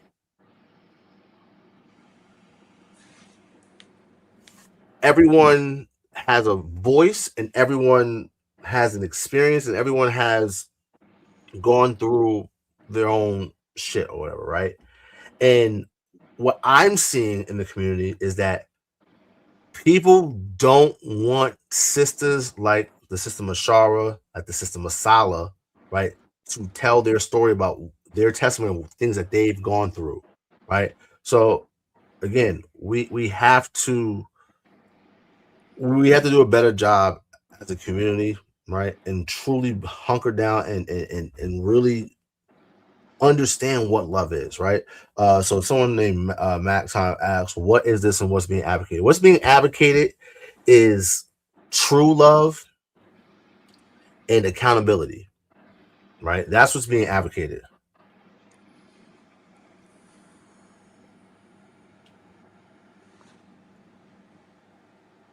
Right? That's what's being advocated. Accountability, true love and accountability. That's what's being advocated. Okay. So where were we? Let's go. They're saying goofy shit. They're saying there's no Israelites in the black community except for the few that have Jewish relation. I don't know what this person's talking about. Yeah. Matt time, please zip it. Right. So let's go back to Leviticus 19 and 17.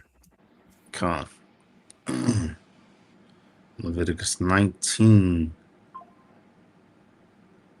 All right, Leviticus 19 and 17 again.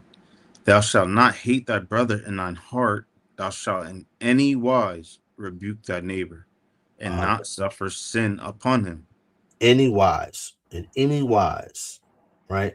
If a nigga is barking, roaring because your ass is sinning, right? That's just because they're using a loud voice, right? Or using 4-letter words, or it don't feel good, right?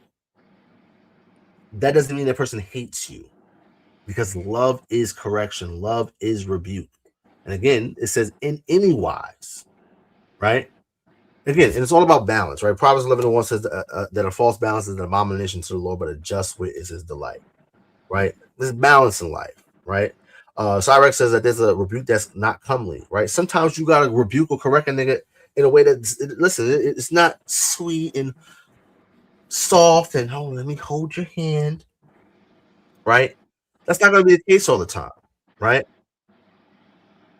So again, this is love, right? Read on. Con. Thou shalt not avenge nor bear any grudge against the children of thy people, but thou shalt love thy neighbor as thyself. I am Yahawah. Right. So again, Leviticus 19, 17, 18 shows us, again, as Paul's outlined in 1 Thessalonians 4, right? I have no need to talk to you about brotherly love, because God already told you how to love. And how did God tell us how to love? By rebuking our neighbor and not suffering sin upon them. Right? Listen, I texted Deacon, right, as all this shit fucking transpired, right? And I told him, I said, listen, bro, regardless of all the bullshit that you've done, right? Because again, he's done bullshit to me, right? He's painted narratives and all types of nonsense, right? Make video montages of me, all types of shit, right? I told him, listen, despite all the bullshit that you've done, bro, I pray you truly like heal and change and be a good father and husband. Like, be a better father and husband. I truly want that for you, right? And again, I feel like a lot of times people feel like because of how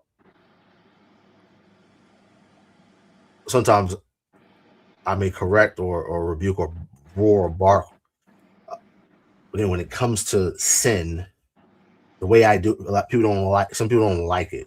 Mm-hmm. That's fine. I don't give a damn if you like it or not, right? All I care about is doing what God says right here, right? Not suffering sin upon my people, right? Again, going back to the analogy, if I see a brother playing in the street, dilly-dallying in the street, and there's a truck coming, a car coming, right? I have to say something. Because if I don't and he dies, that blood's on my hand. And that's what it comes down to when it comes to this Hebrew Israelite community, right? We have to. This should be the foundation of a lot of us. This should be our foundation right here. That Leviticus 19 and 17 should be all our foundation. Yep. Actually, and here's why. To that point, right? Watch this, right? Yahawashi literally taught this. Because a lot of this petty stuff that brothers be having grievances over, that's because that's not their foundation. Yep. Right. So boom. Right. Matthew chapter 22, and I'll start from 34. Right, for the context. It says, but when the Pharisees had heard that he had put the Sadducees to silence, they were gathered together. Right. So Yahawashi was just cutting niggas up. Sadducees, shut up, niggas, because you niggas don't know shit. Right. Yahawashi had these niggas looking stupid. And the Pharisees don't really fuck with the Sadducees like that, right? And they're like, oh damn, he set these niggas up. All right, let us, you know what I mean? We know more than these niggas. Let's go try to trip him up, right? So verse 35, it says, then one of them, which was a lawyer, asked him a question, tempting him, and saying, right? These niggas are always trying to trip Yahawashi up to find a reason to kill him. This is what's going on, right? So it says, Master, which is the great commandment in the law? Right? Well, what's the most important commandment in the law? Right? Yahawashi said unto them, thou shalt love the Lord thy God with all thy heart, with all thy soul, with all thy mind. This is the first and great commandment. And the second is like unto it, right? So the most important commandment is loving God. Second most important commandment is loving thy neighbor. Literally, when we look at Leviticus 19, 17 and 18, it says, thou shalt not avenge nor bear a grudge against the children of thy people, but thou shalt love thy neighbor as thyself. I am the Lord. Basically, most I say is, you better love your brother and sister because I said so. Mm-hmm. That's what the Most High God is telling us. You better love the children of your people because I said so. Right? So, again, the second, it says, thou shalt love thy neighbor as thyself. On these two commandments hang all the law and the prophets. Right? So, going back to 1 John chapter 5, right? This is how we know that we love the children of God when we love God and keep his commandments. For this is the love of God, that we keep his commandments, and his commandments are not grievous. So Yahawashi taught. The most important commandment is loving God. The second most important commandment is loving your neighbor. And on these two principles, these two laws, hang all the rest of the law and prophets, right? Because if I love God, I will keep the Sabbath. I will keep the high holy days, right? I will pay him what I owe him, right? One of the laws is that we're supposed to pay a half shekel for every male as a temple tax to maintain the house of the Lord. Now, obviously, we don't have a temple, right? Ain't no temple tax being had because there ain't no temple, right? However, you loving God, you're going to pay that temple tax, right? You loving God, you're going to show up 3 times a year as he told you, and you're not going to show empty-handed. Right? If you love your neighbor, you're not going to steal from him. You're not going to try to sleep with his wife, right? If you love your neighbor, right, you're not going to murder him, right? Everything else hinges on you loving God and loving neighbor, right? So, listen, a lot of times we'll be out, right, doing the work. We'll have conversations with Christians, right? The Christians talk about love. Oh, I love. You don't love me. You don't love me. You don't love yourself. You don't love God. Why? Because you don't keep the commandments. I cannot say that I love anyone, any Israelite, if I'm not keeping the commandments. Because if I'm willing to steal from an Israelite, that's not love. If I'm willing to murder an Israelite, that's not love. If I'm willing to do anything, right? That the law tells you not to do. That's not love. Love is keeping God's commandments. It's that simple. It's just that simple, right? And brotherly love is that. Brotherly love is correcting, because listen, we all have sinned and fallen short of the glory of God, right? We are striving towards perfection, right? Right? We are, as we're seeking to be justified by Yahawashi's sacrifice, right? We are trying to walk a straight and narrow, right? And to live like him and not sin, right? That should be everyone's intent if you claim to be it in the truth, right? And as John said in 1 John chapter 2, right? My little children, all right, that you sin not. But if any man sin, we have an advocate with the Father, right? And again, that's not, oh, if any man just commits adultery, just Right. if anyone just kills somebody, just murdered someone, or you're just selling drugs, you're over here smoking weed, which is sorcery and witchcraft, right? Sins unto death. That's not what it's talking about. Again, So sometimes we fall, right? The Bible says a righteous man falleth 7 times, but he gets back up, right? There's nuance there. But in the Hebrew Israelite community, far too often, people just completely say, screw nuance. What does that word even mean?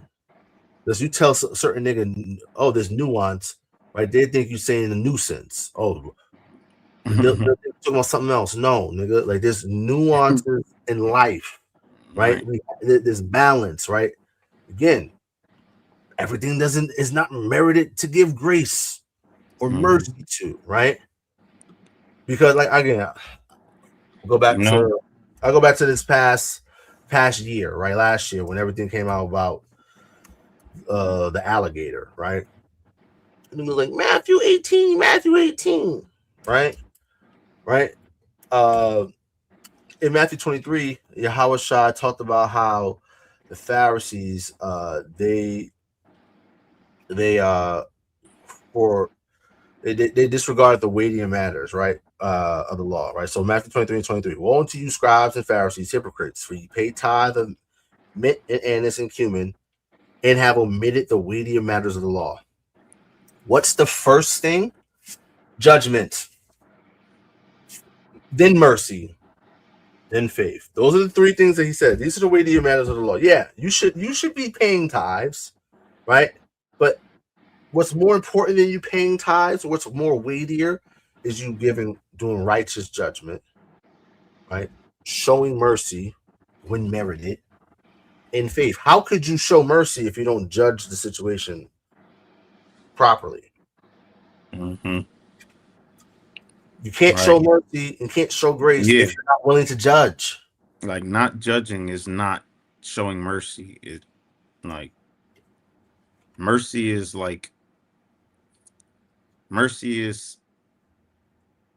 it's a judgment after the judgment, right? It's how you gauge, your judgment that you're gonna give. Whether something, what the matter warrants, right? But with this captivity, right, this world, and this is why we have a romanticized, that this romanticized brotherly love thing, because this world, has pretty much conditioned our people, first and foremost, Stockholm syndrome, right? It's a level of showing compassion that actually interferes with their actual boundaries that are really in their mind, right? So like I said Stockholm syndrome. Why? Because you're showing compassion to someone, right, who's actually wronging you, right, or wronging someone you love. Christianity, right? Christianity tells us, even like I said, this world period tells us, a good person is someone who's technically obsessively compassionate, right? They're just always trying to find the good in someone. That's why you got people who's trying to find out the minds of serial killers, find out the mind, trying to label these people mentally ill and all these type of things, is because people are obsessively showing compassion. That's not warranted. That's not warranted. Listen, a serial killer, the Bible says if you murder someone, you should be put to death. The Bible says if you grape a woman, you should be put to death. But this world says, no, throw them in jail. Yeah. Because again, here's the thing, if I, God forbid, right, let's say a brother literally catches a man raping a woman and he kills that man, he depending on the state and the prosecutor, his ass might go to jail. I just saw a video the other day where it was an amusement park. A sister went to jail for killing the man who was raping her. Who was raping her, right? Because we don't live in a just world, right? I saw a video the other day where a brother was at an amusement park with his kid, and some guy, right? There was a guy on lookout, and a guy trying to give coerce his son, right, $100 to come into the bathroom with him, right? And Jake whooped his ass, right? Depending on the jurisdiction, his ass could possibly go to jail for some shit like that. Oh, battery and assault, right? The brother whose son got killed, right? And he went and did he end up killing the cop? Killed the cop, right? Bravo to that brother, right? He said, "Listen, well, right? Because that's right there is righteous. But again, we live in a world that's unrighteous, right? But here we are as Hebrew Israelites who, again, we claim to be in the truth being God's laws, willing to again, not truly show love, but show this romanticized version of love. And again, that's not love, right? Shout out to Fab and Wayne. They had a song called "That's Not Love." Right? What brothers do within this community, right? And this sentiment of this grace for some of the most heinous things is just insanity. And I, for one, will not. I will not just sit by and be quiet when shit like that happens. I just can't do it. Right? I refuse to do that. I refuse to go along with the rest of you niggas who don't know better, who don't know shit. Right? Any precepts? No, we got it. We got the point across. No praises. All right. Any questions, family? Any questions on the topic? Not on the topic? You can ask your questions in the chat. Right. Again, we gotta show true love, right? We gotta, again, and brotherly love and true love is not everyone being kumbaya. It's just unrealistic, right? Again, let's go back to the word romanticization, right? Let's define it again. It's the act of viewing or portraying someone or something. So what's the something? The truth, brotherly love, right? The Hebrew Israelite community, right? People want to portray, right, and want to romanticize and idealize brotherly love, right? And what it boils down to is niggas not holding niggas accountable, right? Because let's go back to Sakari, right? It's just all you had the number one. You had the number one being a cup peg buying, getting pegged ass nigga who slept with his wife's sister, which is fornication, sin punishable by death. You had the number two being abusive to his wife, right? Also purchasing prostitutes. None of that got exposed, right? You had the number three, allegedly, was also beating his wife. But according to Sakari's bylaws, any domestic violence situation, right? Suspension. Mayash, was Deacon ever suspended? Was Cap ever suspended? Nope. Right? But you had a brother, a sergeant. He had a DV situation. And honestly, I think he was justified in the situation where his ex-wife literally grabbed his right. I'm gonna tell you something. I'm gonna tell you something. If anybody had my stones in their hand and was squeezing them, I will do anything to get them off of me. Right? But guess what? It's a show. He got addressed publicly. Yeah. He got addressed publicly. Yeah. But none of the shit that the top 3 niggas was doing got addressed publicly. And now it's getting exposed. And now it's been getting exposed over the last couple of years. Right? And you got niggas with the pom-poms, all the fanboys, right? Got their pom-poms out. Grace, mercy, brotherly love. Ah, shut up. Please, shut up. I'm telling you, man, again, the reason why I've been addressing these situations like this, right, in this manner, is because, again, I see what happens within the Hebrew Israelite community, right, and it's not good, right? It's not good at all. And there needs to be a change within the community, right? I've been seeing posts lately about, again, if you guys anyone got any questions, put your questions in the chat, right?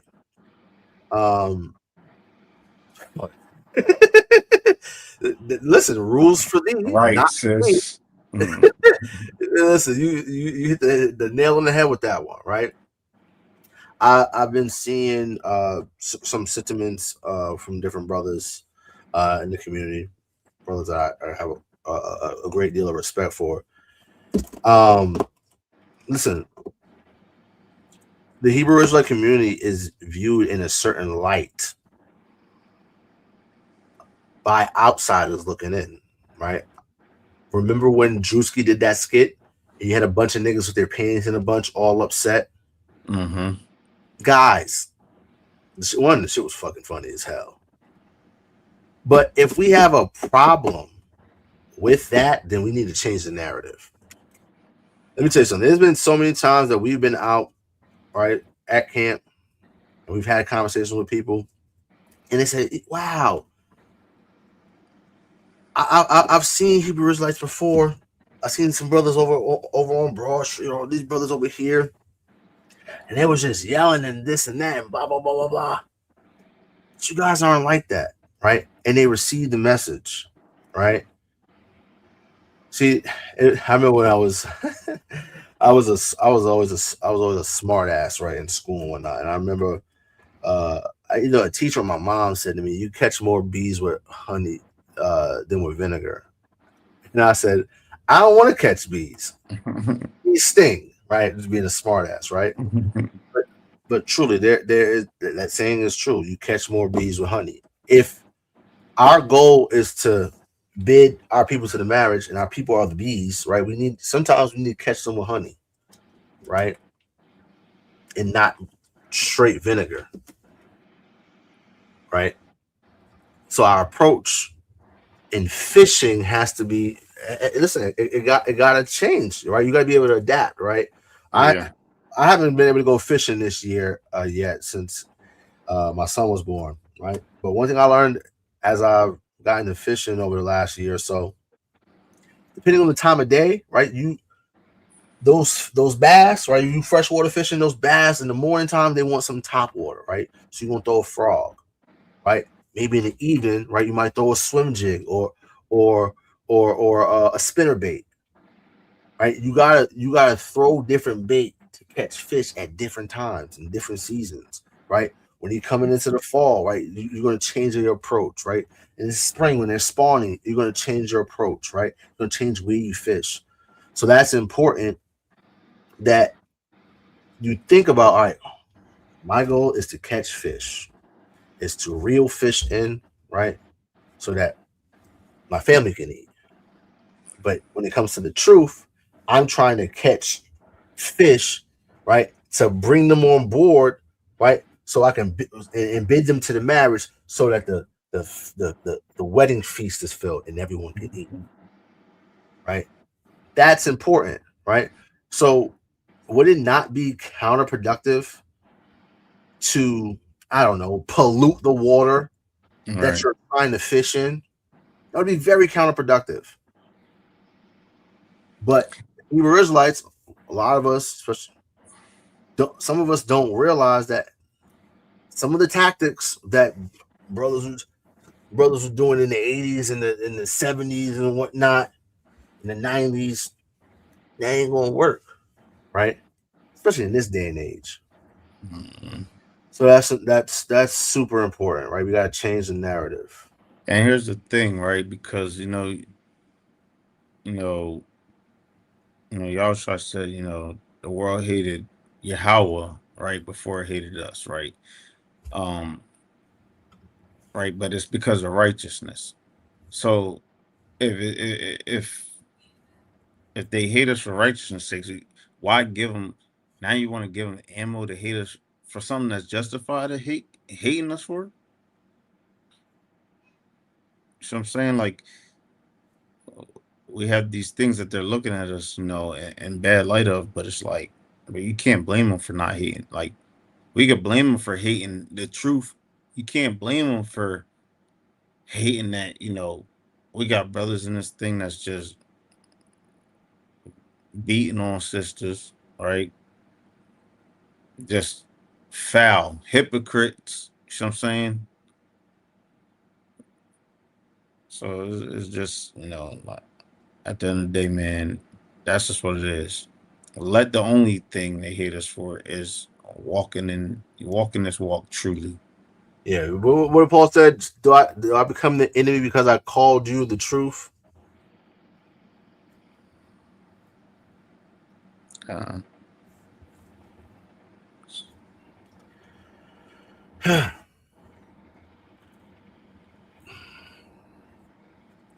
I bet niggas did absolutely nothing about it, right? But brotherly love. Yeah, bro, don't do that. You shouldn't do that. But where's the real accountability? Right? Again, love is accountability, right? In any type of relationship, right? Husband, wife, brother, sister, brother, sister. Like, accountability is love, right? I watch Country Wayne skits, right? They're funny, they're entertaining, and it just allows you to see the minds of how a lot of our people think, right? And one of the storylines, right, you have this woman, her sister, right? They're not real sisters, but they were both in foster care, right? They grew up together, they're sisters, right? And the one sister is engaged to a brother, but she's cheating on him. She's actively cheating on him, right? And they were getting into like they had like a misunderstanding, and they were kind of beefing, whatever.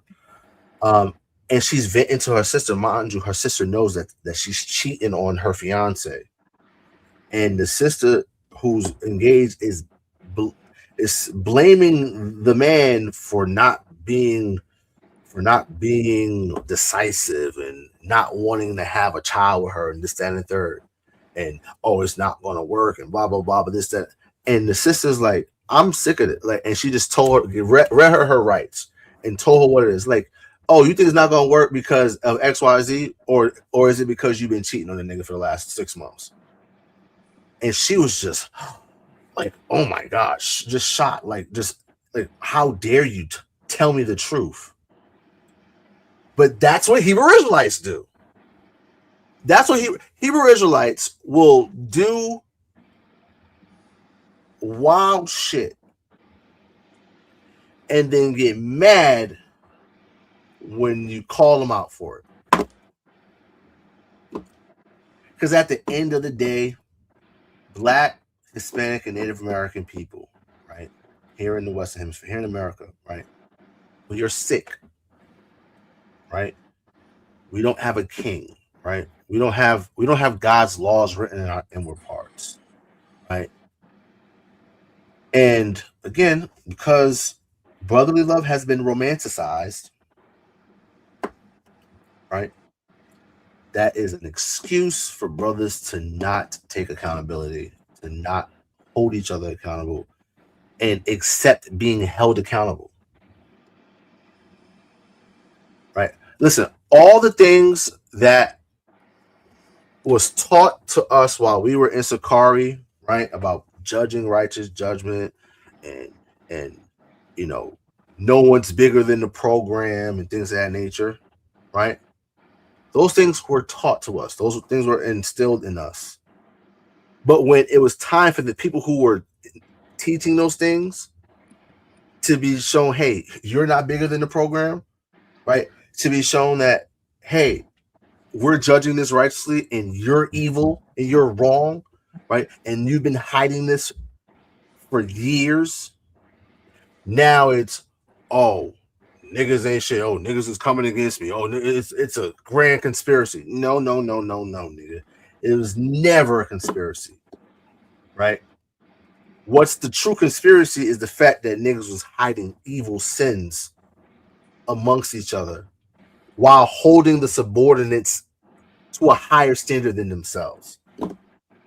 You cannot hold people who are lower than you in rank to a higher standard than you hold yourself to. You just cannot do it.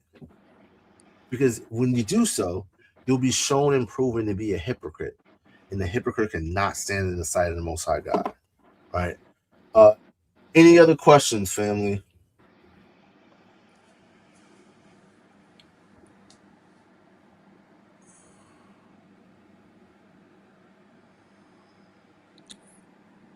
Any questions before we wrap? Shalawam, Brother Izzy.